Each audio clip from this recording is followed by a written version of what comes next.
S'il a passé sa vie à réhabiliter le nom de sa famille en Italie, Emmanuel Philibert de Savoie est conscient que de nouveaux défis s'offrent à son clan désormais. Et entre modernité et tradition, le quinquagénaire l'affirme, il veut pouvoir s'appuyer sur ses filles, ses dignes héritières. D'ailleurs, dans une interview récemment donnée au magazine Point de Vue, il s'est confié comme rarement sur sa cadette, Louisa, encore très discrète. Il l'a déjà annoncé, son héritière, Vittoria, n'est plus très loin de prendre sa suite. À 50 ans, le prince Emmanuel Philibert de Savoie le répète ces derniers jours, il laissera sa place à sa fille aînée dès que celle-ci se sentira prête.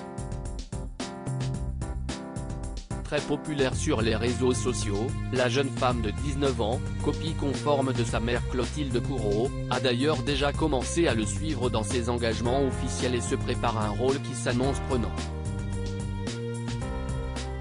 Mais qu'en est-il de la cadette de la famille, Louisa? La jeune fille, bien plus discrète que sa sœur, aura 17 ans cet été et reste loin de la médiatisation. Pourtant, son père la verrait bien travailler, elle aussi, pour la maison de sa famille. Elle a évidemment sa place, confirme-t-il auprès de nos confrères de Point de Vue.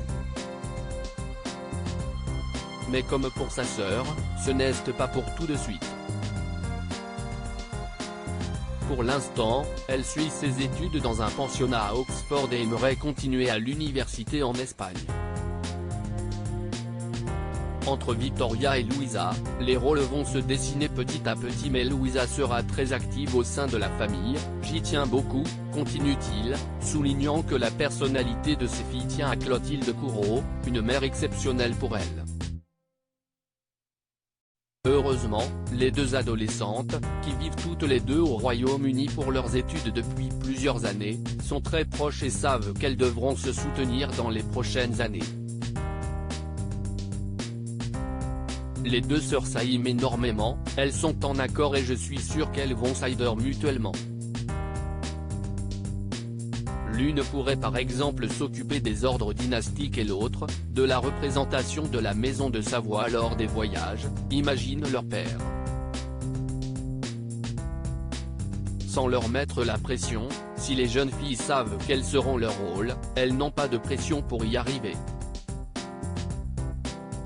La perspective de ces responsabilités la réjouit, et l'angoisse aussi. Cela la motive pour travailler et apprendre, révèle d'ailleurs le prince à propos de sa fille Vittoria, qu'il a déjà accompagnée plusieurs fois et qui devrait le retrouver en septembre pour une cérémonie protocolaire. Par ailleurs, cette passation de pouvoir se fait totalement en accord avec son père Victor Emmanuel, l'actuel chef de famille. Si est un travail de groupe, révèle le mari de Clotilde Courreau, qui développe dans la même interview, il était tout à fait d'accord avec cette idée à propos du rôle que Vittoria sera amenée à jouer. Mes rapports avec lui sont très bons. Tout ce que je déclare à la presse, les positions que je prends, sont discutées avec lui au préalable. Alors, la jeunesse au pouvoir ? S'inspirant des autres monarchies, il veut y croire, notre monde change si vite. Les jeunes sont les plus aptes à pouvoir l'appréhender et à en avoir une vision plus juste et concrète que la nôtre. Dans les cours européennes, des Pays-Bas à l'Espagne, en passant par la Belgique, bien des souverains ont laissé la génération suivante monter sur le trône, ce que je trouve très bien. Et Vittoria, elle, fera une chef de famille parfaite.